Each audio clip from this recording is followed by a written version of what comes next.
Assalamualaikum warahmatullahi wabarakatuh. Kami dari kelompok 2, yaitu kelompok yang membahas tentang khosar.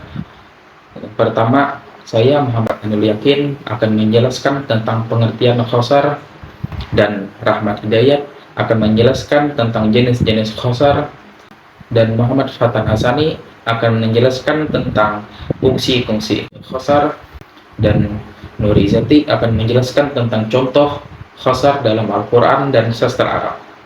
Saya akan menjelaskan tentang apa itu khosar. Jadi, khosar secara bahasa sama dengan taksis, yang berarti pengkhususan.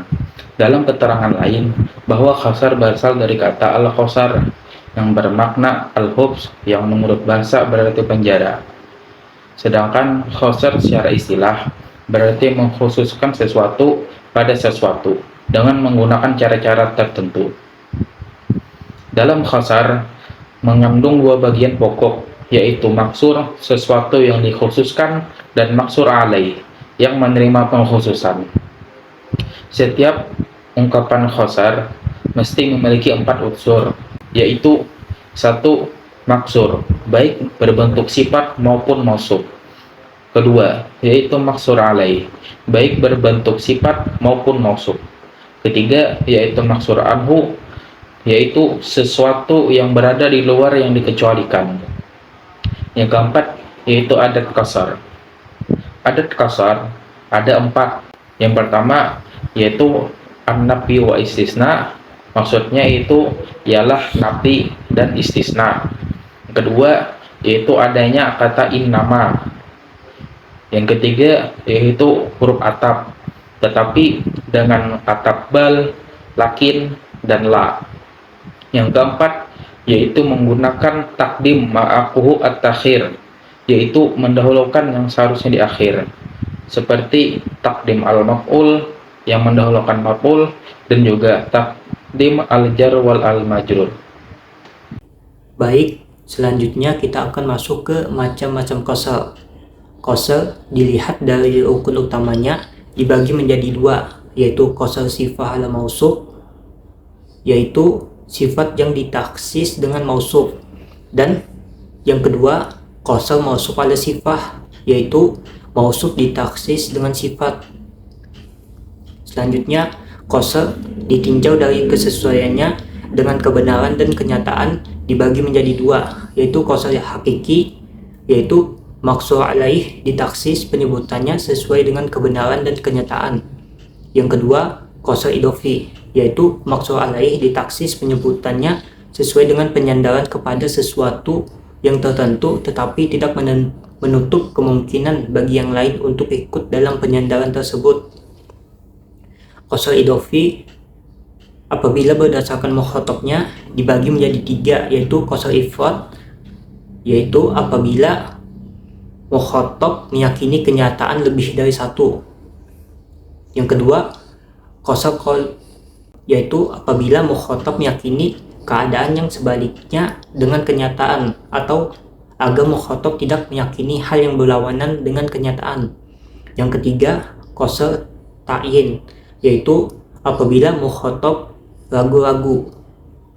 Oke, selanjutnya di sini saya akan membahas apa saja sih fungsi dan manfaat dari qasar ini sendiri di dalam percakapan bahasa Arab. Beberapa fungsi dari qasar di dalam komunikasi bahasa Arab itu diantaranya ada taksis, yaitu mengkhususkan sehingga pesan yang disampaikan itu menjadi tegas dan tidak multitafsir, sehingga qasar ini mencegah bukan hanya sekadar untuk memperjelas pesan, tapi juga untuk menutup kemungkinan pemahaman yang lain yang tidak sesuai. Seterusnya ada juga fungsi dari qasar itu berupa takkid atau penegasan. Struktur seperti kata illa atau ma atau innama itu memberikan tekanan makna yang kuat sehingga pernyataan terasa lebih meyakinkan dan berwibawa. Nah, takkid ini sering sekali digunakan di dalam Al-Quran. Makanya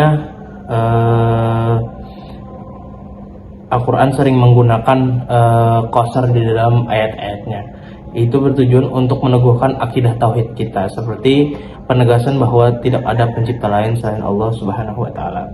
Kemudian fungsi lainnya dari qasar itu ada berupa hasar, yaitu pembatasan hubungan antara dua unsur makna. Dengan fungsi ini, suatu sifat atau perbuatan itu ditegaskan hanya pada melekat pada satu pihak tertentu saja.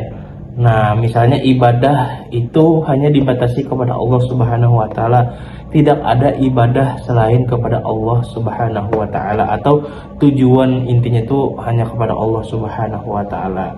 Kemudian fungsi lainnya yaitu qasar juga digunakan untuk tasliyah atau menghibur seseorang dengan membatasi makna negatif dari suatu informasi ataupun suatu perkataan, sehingga dia memberikan perspektif atau perasaan yang menenangkan bagi orang yang lainnya. Ya, itu saja untuk manfaat dan fungsi dari qasar di dalam komunikasi bahasa Arab. Baik, kita akan masuk ke pembahasan contoh penerapan qasar dalam Al-Quran dan sastra Arab.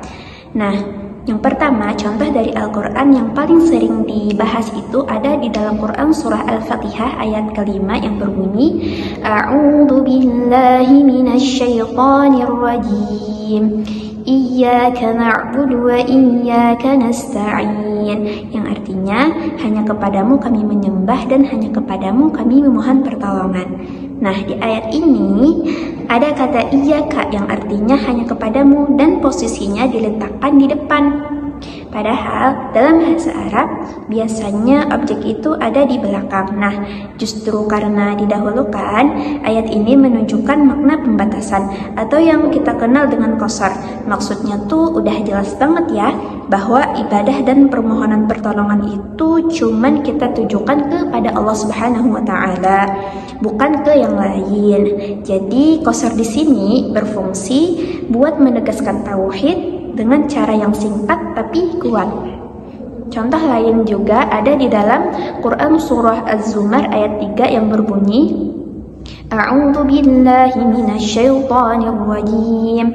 Ala lillahid dinul khalis, yang artinya ingatlah hanya milik Allah agama yang murni. Nah, di sini kata lillah didahulukan. Ini menegaskan bahwa kemurnian agama itu khusus untuk Allah saja. Lagi-lagi, ini contoh qasar yang bikin makna ayat jadi lebih tegas dan tidak multitafsir.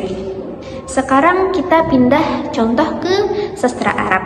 Dalam sastra Arab, qasar sering banget dipakai, apalagi dalam ungkapan atau syair. Contohnya ada pada kalimat Ma ana illa talibun lil ilmi, yang artinya aku tidak lain hanyalah seorang pencari ilmu. Kalimat ini pakai pola ma'illa yang menunjukkan qasar, artinya bukan sekedar aku pencari ilmu, tapi lebih ke aku cuman percari ilmu, gak lebih. Biasanya dipakai buat nunjukin penegasan peran atau sikap rendah hati. Nah, di syair Arab klasik, qasar juga sering dipakai buat memperkuat pujian atau sindiran, dan pesannya lebih ke gimana ya? Jadi pesannya tuh lebih kena gitu. Nah, pesannya lebih kena serta lebih berkesan buat para pendengar. Nah, dari contoh-contoh ini bisa kita lihat kalau qasar itu bukan cuma teori balaghah, tapi benar-benar dipakai secara nyata baik dalam Al-Quran maupun dalam sastra Arab untuk menegaskan makna dan membatasi maksud kalimat. Nah, sekian pembahasan mengenai contoh qasar, penerapannya dalam Al-Quran dan sastra Arab. Sekian, terima kasih. Terima kasih semuanya atas penjelasan teman-teman yang begitu bagus, dan mungkin dari kami kelompok 2 hanya sampai sini saja. Kami mengucapkan wabillahi taufiq wal hidayah. Assalamualaikum warahmatullahi wabarakatuh. Terima kasih.